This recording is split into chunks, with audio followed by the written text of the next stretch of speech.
I'm Anna Lung, and welcome to session 3 of learning how to set up your workstation. If you haven't watched video 1, it's about neutral position, which is the foundation for good ergonomics. So I recommend that you watch that first before we go to session 3. And today we're going to be learning about the keyboard and the mouse. And we're going to start with what is neutral position for our wrist. So when you're standing, and you can breathe in, gently shrug your shoulders up. When you exhale, drop them. And I want you to just notice where your elbow is in relation to your body. It's right beside you. Notice the position of your wrist. I'm just going to turn to the side so you can see that the elbow is straight down from the shoulder, and just notice the position that your wrist is in. Okay, this is really critical for the mouse and the keyboard. And when you're typing or you're working, I want you to just raise your hands up to 90 degrees. That's really what we're looking for. Just notice the position of your wrist. So that way and also this way. That's the plane that we want. Because sometimes people aren't really sure what to do with the wrist. It's like, is it supposed to be like this, or like this, or like that, or that? Really what we're looking for is neutral, which simply put, drop your hands, relax everything. That's what we want it to look like. Okay, now over to the keyboard. So when we're working, a lot of times I see people and they have their keyboard up, so it forces their hands up. And the issue is, in our wrist, there's the small bony channel called the carpal tunnel.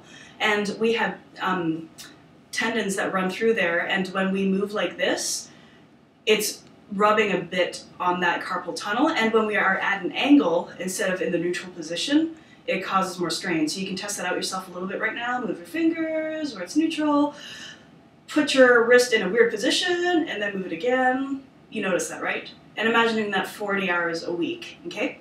So what we're really looking for is we want it to be in neutral position when we're typing.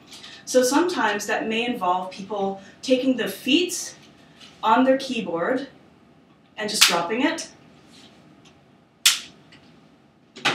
So you can see that now my hands are a little bit flatter.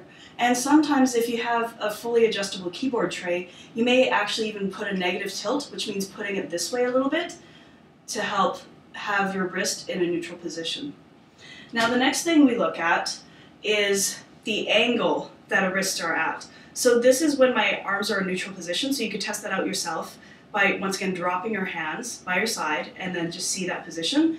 And oftentimes you may see people working on their keyboard and their hands may be forced out or in. And once again, it causes that issue again with your carpal tunnel. Bad. Okay.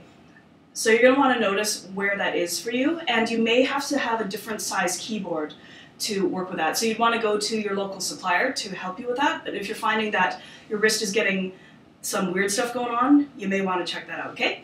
The next thing we're going to look at is our mouse, and there's a few things. The first thing is noticing where your elbow is, because sometimes I see the chicken wing, which is basically when people are using their mouse, and it's like over on another part of the desk. You can see how far my elbow is from the side of my body right now.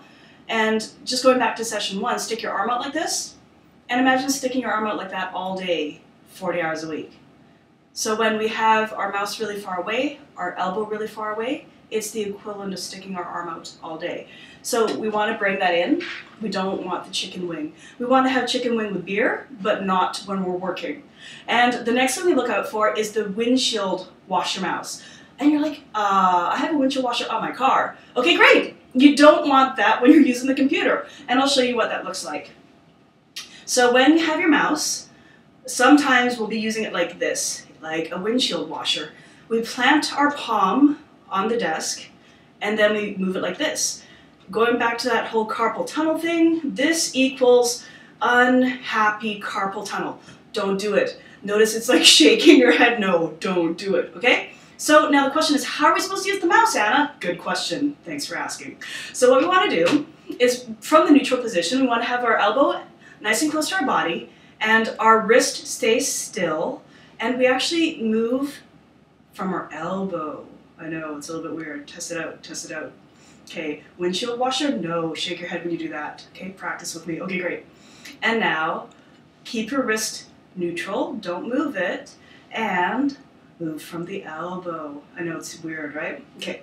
Now the next thing that we deal with is a lot of our keyboards have our numbers and letters, and then some arrows, and then our number keypad. And then the majority of people use their mouse on the right-hand side, which means that it's right over here.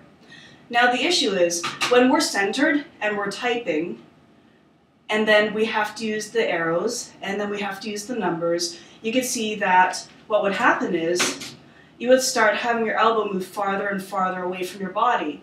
And when you're using your mouse now, it's like super far away, so your elbow is really far, which causes your muscles to have to be used. So what I recommend for this, which is also a pretty strange fix at the beginning, is try moving your mouse to the left-hand side, because now you can notice how nice and close your elbow is to you. And you could start with that for a short period of time at the beginning, like maybe even 5 or 10 minutes, and you can slowly add that time until you're able to do that completely full time. I found that made a huge difference for my neck, and especially my shoulder up here, the trapezius. And there's actually a setting on your computer that you can switch the buttons on your mouse from a right-hand mouse to a left-hand mouse if you find that you like it. So thank you for joining me for session 3. And next week, we're going to be looking at our desktop and our phone. Please join me. Have a great day. Bye.